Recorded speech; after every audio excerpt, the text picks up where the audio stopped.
Hola a todos, yo soy el Guerrero Azul 12 y hoy vamos a meternos en un tema que suena sencillo, pero que en cuanto lo analizas un poquito, empieza a incomodar a más de uno. Porque sí, seguimos con la petición del Encito Bimbo para entender si los dioses realmente existieron, y como prometí la semana pasada, ahora toca ver algo muy específico que dice la Biblia al respecto. Entonces, la pregunta central es, ¿la Biblia niega completamente la existencia de otros dioses o simplemente redefine qué son? Y por cierto, si quieres el panorama completo, te recomiendo ver el video anterior donde analizo qué dice la historia sobre los dioses. Ahora sí, la pregunta importante, ¿confío en que te vas a quedar hasta el final? Pues claro que sí, confío plenamente, tanto como confiarías en que un NPC siga la historia principal, sin desviarse a una misión secundaria completamente inútil. Pero bueno, vamos a ver qué pasa.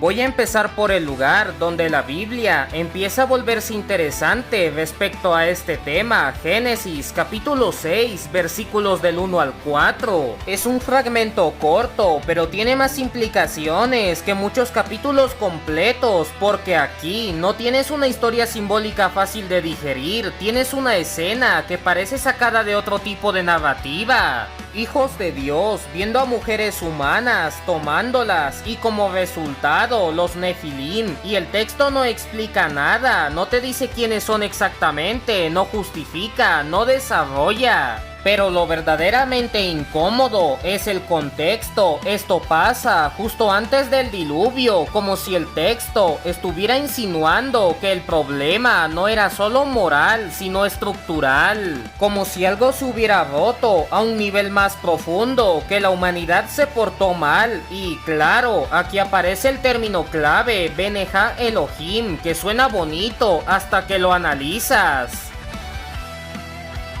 Lingüísticamente significa hijos de Dios, pero también puede entenderse como hijos de los dioses, sí, en plural. Y aquí viene el detalle que incomoda a más de uno. En otros textos bíblicos, este término no se usa para humanos, se usa para seres celestiales. En Job 1:6 aparecen presentándose ante Dios. En el Salmo 82 incluso se habla de ellos en un contexto de juicio.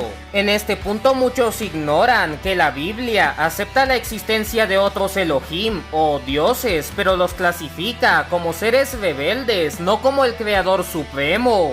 No son personas buenas, no son creyentes ejemplares, son entidades dentro de una estructura espiritual, y esto no aparece de la nada. En el antiguo cercano oriente, la idea de un consejo divino era prácticamente estándar, un dios supremo y debajo otros seres con funciones específicas. No es exclusivo de Israel, aparece en culturas vecinas, lo cual significa que este pasaje no está aislado, está reflejando un contexto más amplio, y eso ya cambia el tono. Porque entonces la pregunta deja de ser ¿quiénes eran esos hijos de Dios? Y pasa a ser ¿por qué el texto asume que ya sabemos quiénes son? La interpretación más famosa es la angelical, la idea de que estos hijos de Dios eran seres celestiales que descendieron y cruzaron la línea, y no en sentido metafórico, literal. Esto no nace de la nada, tiene base textual, el término ya apunta a seres no humanos, la narrativa implica una mezcla entre dos naturalezas. Y textos posteriores, como el libro de Enoch, lo desarrollan sin ningún intento de suavizarlo. Resultado, los Nefilim, descritos como héroes de la antigüedad. Eso suena épico, hasta que recuerdas que aparecen justo antes de un juicio global, curioso tipo de héroes. Y aquí es donde el concepto de caída deja de ser simbólico y empieza a aparecer conducta indebida con consecuencias. Pero esto no termina en Génesis, de hecho, lo más interesante viene después. Ahora nos movemos a Deuteronomio 32:8, un versículo que la mayoría lee sin problemas hasta que compara versiones. En muchas Biblias modernas dice que Dios dividió las naciones según el número de los hijos de Israel, todo muy ordenado, muy centrado, muy teológicamente limpio. Pero cuando revisas versiones más antiguas, como los manuscritos de Qumran o la Septuaginta, el texto cambia. Y bastante. Ahí dice, según el número de los hijos de Dios, lo cual no es un detalle menor. Es como cambiar el enfoque completo del pasaje, porque ahora ya no estás hablando de una distribución basada en un pueblo, sino en una estructura espiritual, y aquí es donde la cosa se pone interesante de verdad. Si tomamos esa lectura antigua en serio, el panorama cambia completamente. Dios divide la humanidad, establece fronteras, pero no solo físicas, espirituales. Cada nación queda de alguna forma asociada a un hijo de Dios, un administrador, un intermediario, algo así como un sistema descentralizado pero cósmico, y esto encaja perfectamente con la idea del consejo divino. Dios como autoridad suprema, otros seres como ejecutores y la humanidad distribuida. No es una teoría improvisada, aparece en distintos textos, en distintas formas. Es un patrón y como todo patrón repetido, empieza a dejar de parecer coincidencia. Si estos seres tenían responsabilidades, también tenían la capacidad de desviarse, y aquí entra una idea bastante lógica dentro de este marco: corrupción. No necesariamente inmediata, no necesariamente uniforme, pero progresiva, y eso abre una puerta interesante. ¿Qué pasa si esos administradores comenzaron a actuar por cuenta propia? ¿Qué pasa si empezaron a aceptar algo que no les correspondía como adoración? Porque claro, eso cambia bastante el panorama. Aquí es donde la teoría se vuelve incómodamente coherente, porque si miras el mundo antiguo, hay algo que se repite en todas partes. Cada cultura tiene dioses, no algunas, todas, y no solo eso. Tienen estructuras similares, un dios del cielo, uno de la guerra, uno del sol, uno de la muerte. Cambian los nombres, cambian los mitos, pero las funciones se repiten. Y cuando un patrón se repite en culturas separadas por miles de kilómetros, tienes dos opciones: o todos copiaron, o todos interpretaron algo similar desde su propio contexto. Y ahí es donde la idea de administradores espirituales empieza a encajar demasiado bien, no como prueba directa, pero sí como estructura. Ahora conecta esto con Babel, humanidad unificada, un solo lenguaje, un solo proyecto, y luego fragmentación, lenguas divididas, pueblos separados, identidades nuevas. Y justo después de eso, encaja perfectamente la idea de asignación, no solo geográfica, espiritual, cada grupo bajo una influencia distinta, cada cultura desarrollando su propio sistema, y eso explica algo interesante: por qué las religiones no son iguales, pero tampoco completamente distintas. Ahora entramos en terreno delicado. El libro de Enoch no es parte del canon en la mayoría de tradiciones, pero fue increíblemente influyente y hace algo que Génesis no hace: explica demasiado. Aquí los hijos de Dios tienen nombre, vigilantes, tienen jerarquía, tienen propósito, no eran rebeldes desde el inicio, eran observadores, supervisores, encargados de mantener cierto orden hasta que decidieron intervenir.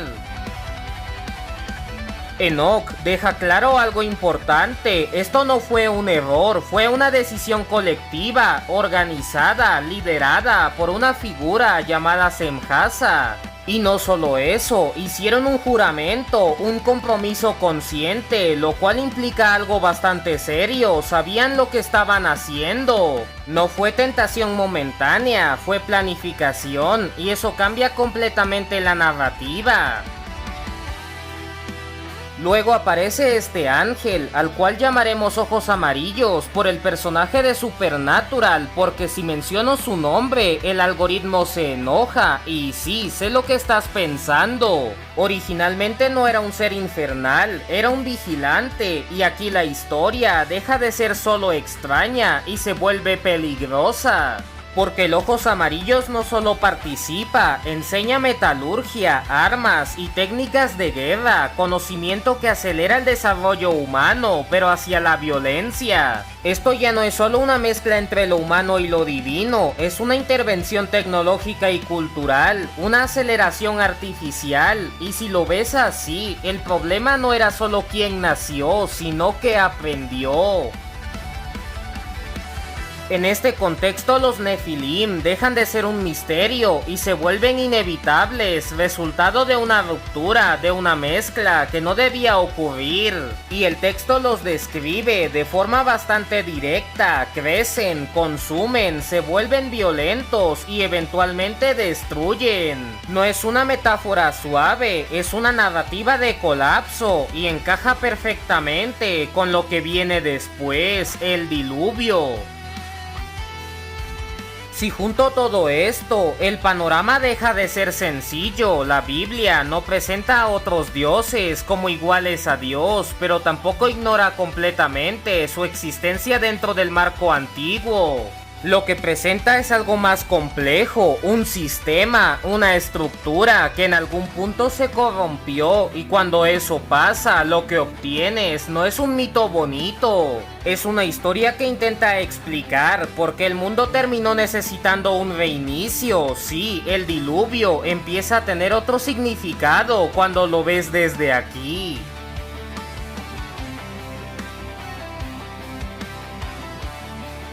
Si hay algo que la gente hace demasiado rápido, es simplificar el mundo antiguo con una frase cómoda: eran ídolos y ya. El problema es que el propio texto bíblico no coopera con esa simplificación, porque cuando te detienes a leer con atención y sin intentar forzar conclusiones desde el inicio, aparece algo más incómodo. La Biblia no trata el paganismo como una simple fantasía colectiva, lo trata como algo funcional, no correcto, no legítimo, pero tampoco vacío.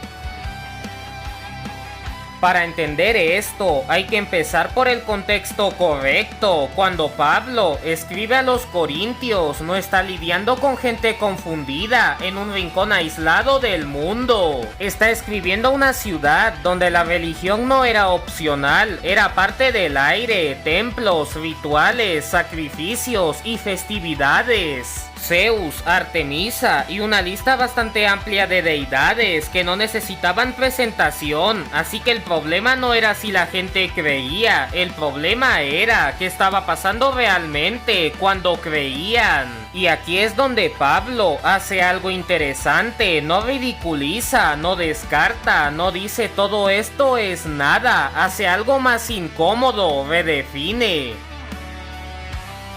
Primera de Corintios 10:20 no es un versículo simbólico para decorar sermones, es una declaración estructural. Porque Pablo no está diciendo no existe nada detrás, ni son dioses verdaderos, está diciendo algo que incomoda más: hay algo detrás, pero no es lo que creen.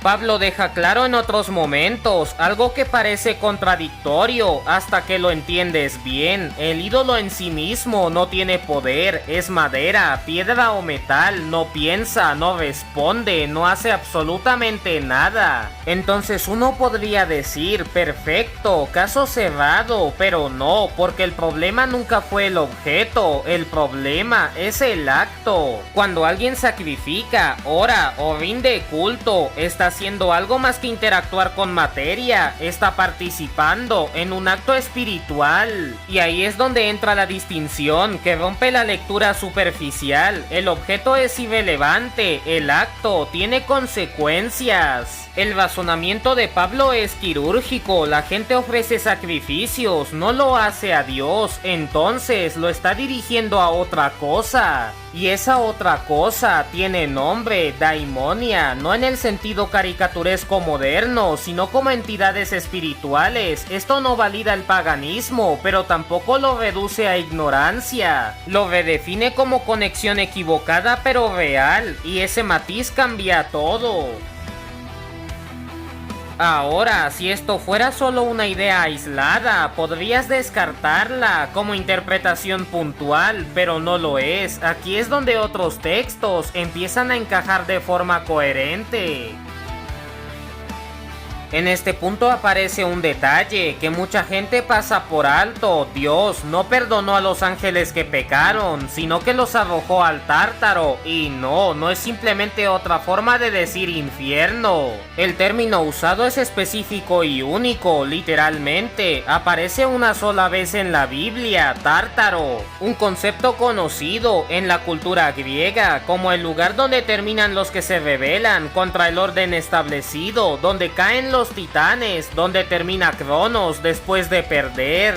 Así que no, el autor no eligió esa palabra al azar, está usando un concepto que su audiencia entiende para describir algo que estructuralmente se parece demasiado: rebelión, derrota, confinamiento. No es equivalencia directa, pero el paralelismo es claro. Luego llega otro texto, y en lugar de complicar las cosas, las confirma. Ángeles que no guardaron su dignidad, que abandonaron su morada, que ahora están bajo oscuridad, esperando juicio.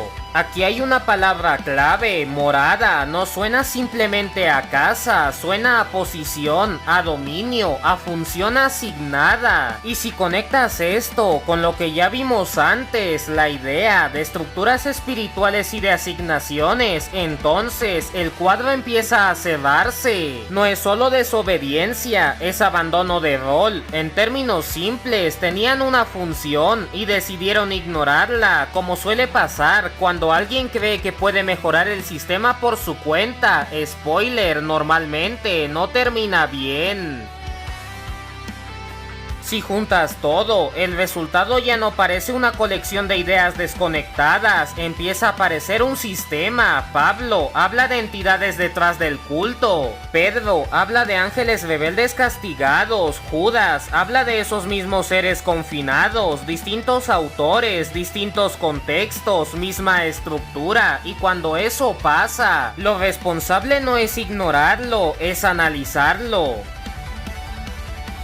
Mires donde mires, el esquema se repite: seres que descienden, interacción con humanos, transmisión de conocimiento, figuras que marcan el inicio de civilizaciones. Cambian los nombres, los símbolos, los detalles, pero el molde se mantiene, y cuando el mismo tipo de historia aparece en lugares que no estaban conectados directamente, tienes dos opciones.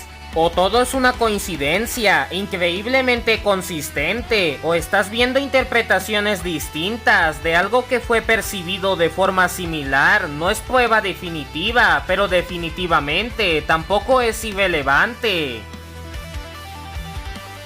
Hay un detalle que conecta todo esto de forma casi incómoda: el origen del conocimiento. En múltiples tradiciones, las bases de la civilización no aparecen como descubrimientos progresivos, aparecen como algo recibido, y si eso te suena familiar, es porque encaja perfectamente con la tradición enoquiana, donde los llamados vigilantes no solo observan, sino que enseñan.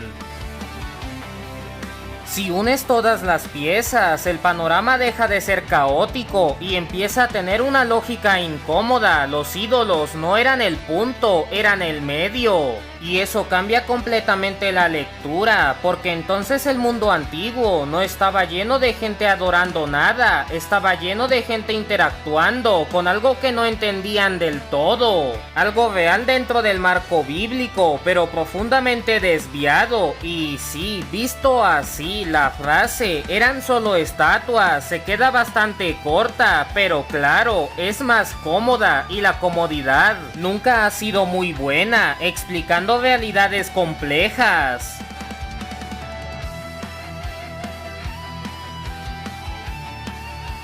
Si tomamos la mitología nórdica como ejemplo, hay algo que rompe el molde desde el inicio. Sus dioses no son perfectos, son físicos, son limitados y, lo más importante, pueden morir. No son conceptos abstractos flotando en el cielo, son entidades que interactúan, se equivocan y pagan las consecuencias, pero lo realmente interesante no son ellos, son los gigantes. Porque en esa cosmología, los Jotnar no son simples enemigos de relleno, son anteriores, más antiguos, más cercanos al origen del mundo que los propios dioses. Y aquí no hay una división limpia entre buenos y malos, hay mezcla, linaje compartido, relaciones cruzadas, orden y caos, pero con fronteras borrosas. Lo cual curiosamente encaja bastante bien con la idea de una época donde entidades poderosas interactuaban directamente con la humanidad sin que todo estuviera claramente definido. Otro detalle interesante, el mundo en estas narrativas no empieza en armonía, empieza en conflicto, dioses contra gigantes, equilibrio inestable, violencia como base del sistema. Y luego llega el final, el Ragnarok, una guerra total, colapso del orden, destrucción del mundo, y aquí aparece un patrón que ya no sorprende, pero sí incomoda: inundación, desaparición de la civilización, reinicio, no es único de una cultura, es recurrente. Y cuando una idea aparece en múltiples tradiciones sin contacto directo evidente, deja de parecer casualidad y empieza a parecer eco. Si tomas este tipo de relatos y los comparas con narrativas como la del diluvio, aparece una posibilidad bastante lógica. No estás viendo historias distintas, estás viendo la misma historia desde lados distintos. Desde arriba es un juicio, desde abajo se siente como una catástrofe, desde el orden es corrección, desde el caos es destrucción. Aquí entra un factor que mucha gente subestima: la transmisión. Las grandes tradiciones no nacen escritas, se cuentan de generación en generación, de boca en boca, con pequeños cambios que con el tiempo dejan de ser tan pequeños. Las Edas y el libro de Enoch podrían estar hablando del mismo evento, no porque uno copia al otro, sino porque ambos vienen de tradición oral. Ahora aterrizamos en algo físico. El monte Hermón no es un lugar cualquiera, está entre Líbano y Siria, es alto, visible, estratégico. Y su nombre no ayuda a que esto suene casual. Hermón se relaciona con consagrado, prohibido, anatema, no suena a destino turístico, suena al lugar donde pasó algo que no tenía que pasar. Y no es el único caso, el patrón es global: Monte Olimpo, Monte Meru, Monte Kunlun, siempre lo mismo, la montaña como punto de contacto entre cielo y tierra. Ahí bajan los dioses, ahí se conectan los mundos, y eso encaja demasiado bien con los vigilantes. Luego está otro detalle que no encaja del todo en una lectura simple: el desarrollo del conocimiento. Civilizaciones antiguas que en periodos relativamente cercanos muestran avances en astronomía, arquitectura y matemáticas, no de forma lenta y progresiva, sino bastante acelerada. Y luego ves las figuras asociadas. Aquí el patrón es repetido, el conocimiento no se descubre, se entrega. Ahora entramos en un concepto que conecta dos niveles distintos. Los Rephaim, por un lado, se asocian con gigantes, por otro, con espíritus. No es contradicción, es continuidad, seres que existieron en un plano físico, pero cuya influencia no terminó con su desaparición. Y esto encaja con algo que ya vimos antes, cuando Pablo habla de los sacrificios, podrías estar viendo algo más específico. No entidades abstractas, sino los restos de algo que una vez fue físico. Los Rephaim básicamente serían los espíritus de los gigantes que, según esta línea, permanecieron después del diluvio gracias a esa parte divina que no desaparece tan fácil. Después de catástrofes como el diluvio, el Ragnarok o colapsos culturales, la humanidad no conserva claridad, conserva fragmentos, historias rotas, símbolos sin contexto. Y con el tiempo pasa lo predecible, los rebeldes se vuelven dioses, los enemigos se vuelven ancestros y la historia se reescribe.